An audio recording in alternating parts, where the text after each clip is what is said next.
Hi guys, it's Angie with Fun Endeavors Tie-Dye Lab. Today I'm going to make a corner fanfold gravity die.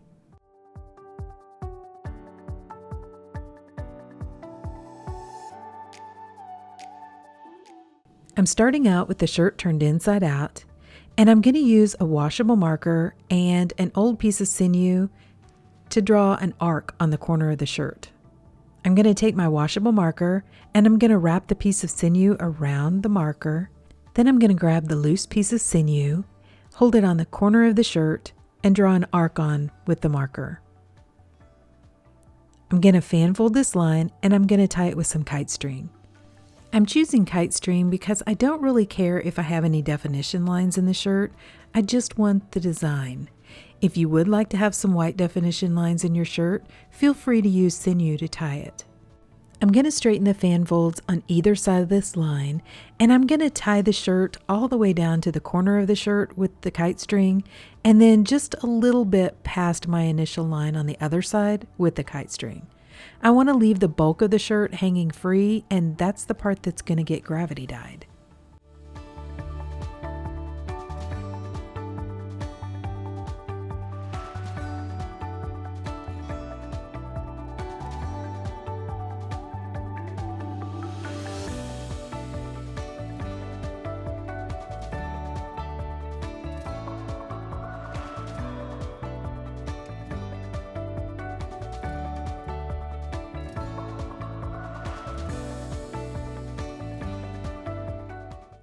The weather wasn't cooperating the day that I tied this shirt, and it was raining outside.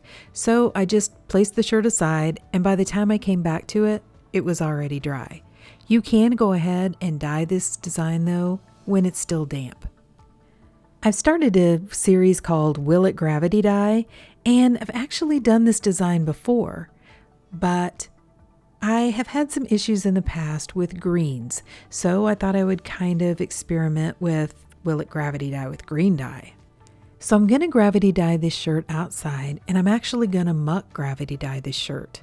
The other green shirts that I did rack dyeing on the gravity dyes. So I'm going to change up that variable as well.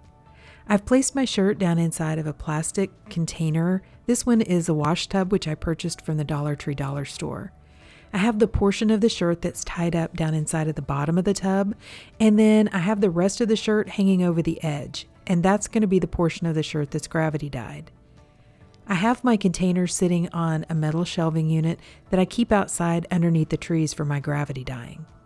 On the end, or what is the corner of the shirt, I'm going to use dark green from Pro Chemical and Dye, followed by chartreuse from Pro Chemical and Dye, olive drab from Pro Chemical and Dye, and the last color that I'm going to use is Actius Luna, which is a dark horse dye from Dye Spin. The other times that I've tried green dye, the dye didn't move quite as quickly down the shirt as some other colors of dye. I just kind of thought it was maybe a fluky thing, tried it again, and I had a little bit of the same issue. It does go down to the end, but not quite as easily and as quickly as some of the other dye colors. So I thought I would give it a try again. This time I thought I would muck dye it and see if maybe that made it a little bit easier for the color to run through the shirt. Now I'm going to add a little bit of additional dry soda ash over the top of the dye, and then I'm going to add on some ice. Whenever I do muck dyes like this, I like to try to add the amount of ice all at once. So meaning I don't come back and add like a second layer of ice.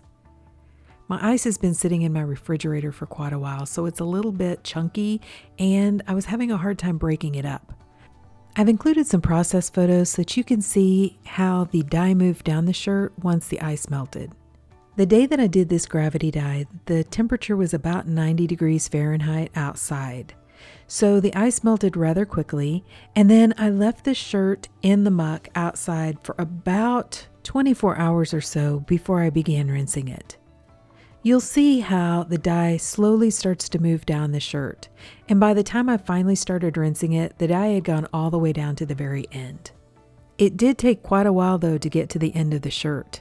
It wasn't all the way to the end by the time it got dark outside. By the next morning, the dye was down to the very end of the shirt though. Using like blues or purples, any other color, it travels much faster than it does with green dye. Still not sure what's up with that. It has to be something about the composition of the dye.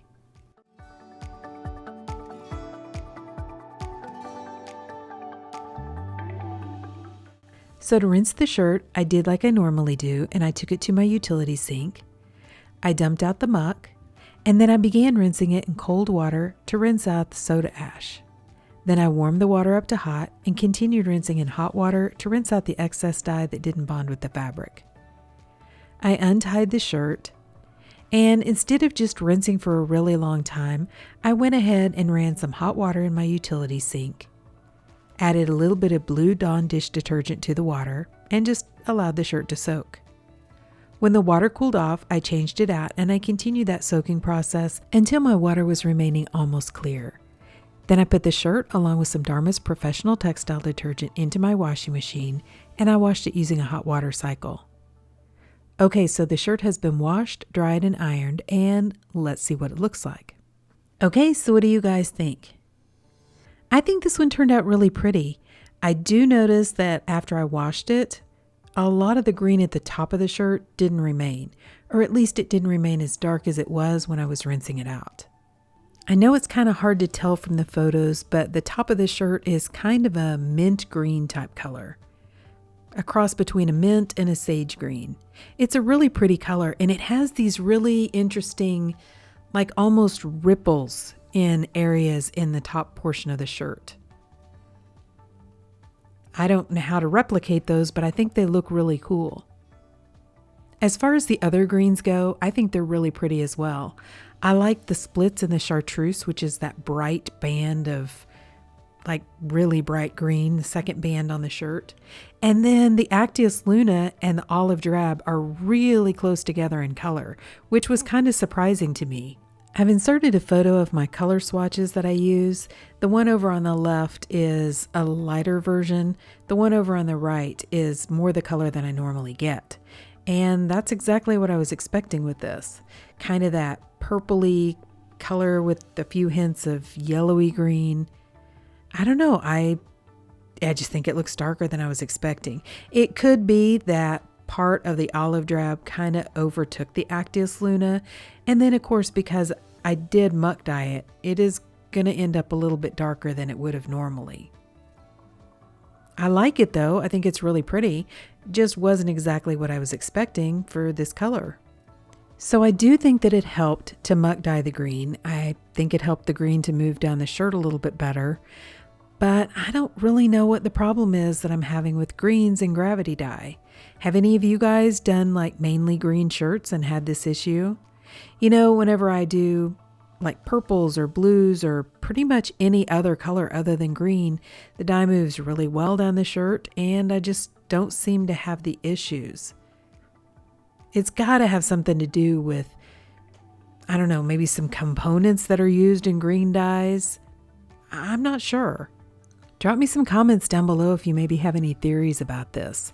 You know, I can use like a blue-green or a teal color that is heavy on the green, and I don't seem to have the issues with that color. It's just the main greens that I have problems with.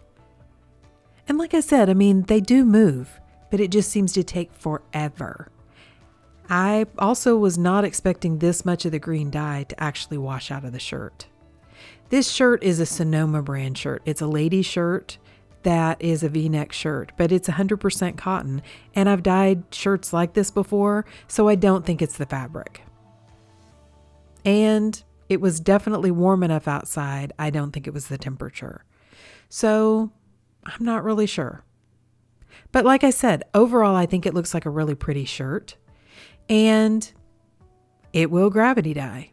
But I already knew that because I have done this design before, but I just did it with a rack gravity dye, not a muck gravity dye. So let me know what you guys think about this shirt. Please drop me some comments down below. And if you've enjoyed watching the video, I sure would appreciate it if you would like it and if you'd subscribe to my YouTube channel. If you'll hit the bell, you'll receive a notification whenever I upload a new video. Thank you all for watching, and I hope you have a great day.